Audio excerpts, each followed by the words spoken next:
राधे राधे भक्तों। आज हम आपको भगवान के परम भक्त श्री प्रहलाद जी का चरित्र सुनाने जा रहे हैं।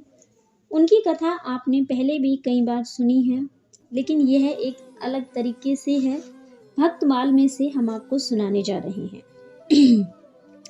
दैत्यराज हिरण्यकशिपु के 4 पुत्र थे। उनमें प्रहलाद सबसे छोटी अवस्था में थे, किंतु भगवत भक्ति और अन्य गुणों में सबसे बड़े हुए। संसार में जितने भक्त हो गए, प्रहलाद जी उन सब के मुकुटमणि हैं। वे बाल्यकाल से ही भगवान नाम का गुण कीर्तन करते करते अपने आप को भूल जाते थे। कभी वे प्रेम में बेसुध होकर गिर पड़ते, कभी कीर्तन करते करते नाचते और कभी भगवान नामों का उच्चारण करते हुए ढाढ़ मारकर रोने लगते। उनके पिता असुरों के राजा थे। देवताओं से सदा उनकी खटपट रहती थी। एक बार देवताओं को पराजित करने की नीयत से इनके पिता घोर तप करने लगे। वे भगवान की सकाम आराधनाओं में इतने निमग्न हो गए कि उन्हें अपने शरीर तक का होश नहीं रहा। देवराज इंद्र ने अवसर पाकर असुरों के ऊपर चढ़ाई कर दी। उन दिनों प्रहलाद गर्भ में थे। इंद्र ने असुरों को मार भगाया, उनकी पुरी को लूट लिया और प्रहलाद की माता को पकड़ ले चले। वह बेचारी गर्भवती दीना अबला कुडरी की भांति रोती जाती। रास्ते में दयालु देव ऋषि नारद मिले। उन्होंने इंद्र को बहुत डांटा और कहा, तुम इसे क्यों पकड़े ले जाते हो? इंद्र ने कहा, भगवान, मैं स्त्री वध नहीं करूंगा। इसके पेट में हिरण्यकशिपु का जो गर्भ है, उसके उत्पन्न होने पर मैं उसे मारकर इसे छोड़ दूंगा।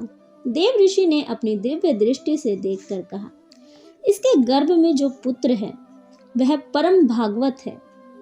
इससे तुम्हें कोई भय नहीं, इसे छोड़ जाओ। देव ऋषि की आज्ञा पाकर इंद्र ने उसे छोड़ दिया। देव ऋषि उसे अपने आश्रम ले गए। वहां लाकर वे प्रहलाद की माता का मन बहलाने के लिए भांति भांति के भगवान के चरित्र कहा करते थे।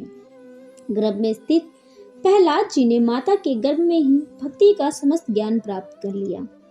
पीछे हिरण्यकशिपु के आने पर प्रहलाद की माता घर आई। वहीं प्रहलाद जी का भी जन्म हुआ। ये जन्म से ही भक्ति किया करते थे। बच्चों में खेलते खेलते ये भगवान नाम का कीर्तन और उपदेश किया करते। सबसे कीर्तन भी कराते थे। 5 वर्ष की अवस्था होने पर हिरण्यकशिपु ने अपने गुरु के पुत्र शांड और अर्मक के यहाँ इन्हें पढ़ने भेजा, किंतु ये तो समस्त शास्त्र माता के पेट में ही पढ़ चुके थे। गुरु बताते थे कुछ, ये पढ़ते थे कुछ। एक दिन पिता ने पूछा, तुमने जो जो अच्छी बात पढ़ी है अब तक बताओ। प्रहलाद जी बोले, सबसे अच्छी बात तो यह है कि इन सब प्रपंचों को छोड़कर भगवत भक्ति में शीघ्र से शीघ्र लग जाना चाहिए। अपने पुत्र के मुंह से भगवत भक्ति की बात सुनकर हिरण्यकशिपु बहुत क्रोधित हुआ। पुत्र को मारने दौड़ा। गुरु पुत्र को बड़ा बुला कहा। जैसे तैसे समझा बुझाकर लोगों ने प्रहलाद को छुड़ा दिया। हिरण्यकशिपु ने यह कहकर कि अब कभी मेरे शत्रु विष्णु का नाम मत लेना, पुत्र को छोड़ दिया। प्रहलाद जी भला हरि का नाम छोड़ने वाले थे क्या? वे नए उत्साह के साथ भगवान के कीर्तन में तल्लीन हो गए। अपने सहपाठियों से कहते, सच्चा पढ़ना तो भगवान की शरण में जाना है, संसारिक पदार्थों के नाम पढ़ना अज्ञान की ओर बढ़ना है। वे दिन रात भगवान के नाम और गुणों के कीर्तन में निमग्न रहते। इनके पिता ने जब देखा कि यह किसी प्रकार भी भगवत भक्ति नहीं छोड़ता, तो उन्होंने इसे सूली पर चढ़वाया, मदमत हाथी के नीचे डलवाया, अथाह जल में डालकर डुबोया, हलाहल विष का पान कराया, धधकती हुई आग में जलवाया, पर्वत के शिखर से गिरवाया, किंतु इनका बाल भी बांका नहीं हुआ। कांटों की सूली से फूलों की सेज के समान सुखद हो गई। हाथियों ने इन्हें उठाकर पीठ पर बैठा लिया। जल के ऊपर पाषाण तैरने लगे। विष अमृत बन गया। अग्नि जल की भांति शीतल हो गई। इन्हें जलाने की इच्छा से ईंधन जलाकर बैठने वाली होलिका स्वयं जलकर भस्म हो गई। पर्वत शिखर से ये हंसते हंसते नीचे आए और सारांश यह है कि कोई यातना इन्हें दुखी न बना सकी। चंडाल मर्ग फिर इन्हें पाठशाला ले गए। वहां प्रहलाद ने बड़े जोर से वही अपना काम शुरू कर दिया। लड़के सब हरि कीर्तन करने लगे। शंडार्क ने गुस्से में आकर कहा, या तो हमारी बात मानो, नहीं तो कृत्या उत्पन्न करके तुम्हें यहीं भस्म कर देंगे। विश्वासी भक्तवत्सल प्रहलाद क्यों ही डरने लगे। उन्होंने कहा, गुरुजी, कौन किसको मार सकता है और कौन किसे बचा सकता है, यह सब तो भगवान की लीला है। इस पर क्रुद्ध होकर गुरुदेव ने विकराल ज्वालामयी कृत्या को उत्पन्न किया। कृत्या ने प्रहलाद के हृदय में शूल मारा। भक्त भयहारी भगवान की शक्ति से सुरक्षित प्रहलाद की छाती पर लगते ही शूल टूक टूक हो गया। कृत्या परास्त होकर लौटी और दोनों ब्राह्मणों को मारकर स्वयं भी नष्ट हो गई।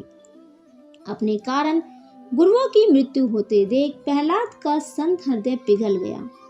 उन्होंने कातर कंठ से भगवान से बार बार प्रार्थना की कि मुझे मारने वाले, जहर देने वाले, सूली पर चढ़ाने वाले, आग में जलाने वाले और पहाड़ों से गिराने वाले, समुद्र में फेंके जाने वाले, मनुष्य डसने वाले सर्पों से और पैरों तले रौंदने वाले हाथियों से मेरे मन में कोई द्वेष नहीं है। मैं सबको आत्मा, अपना मित्र मानता हूँ। किसी का भी अनिष्ट होने की मेरी कोई इच्छा नहीं है। ये दोनों तो मेरे गुरु ठहरे।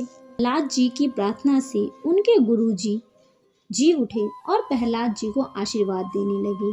क्षमाशील प्रहलाद की महिमा अनंत काल के लिए सुप्रतिष्ठित हो गई। संतों की यही विशेषता है कि बुरा करने वाले का भी भला ही चाहते हैं। जब किसी तरह के ना मरे तो इनके पिता को बड़ा क्रोध आया। एक खंबे से बांधकर हाथ में खड़ग लेकर इन्हें मारने को तैयार हुए और बोले, बता तेरा भगवान कहाँ है।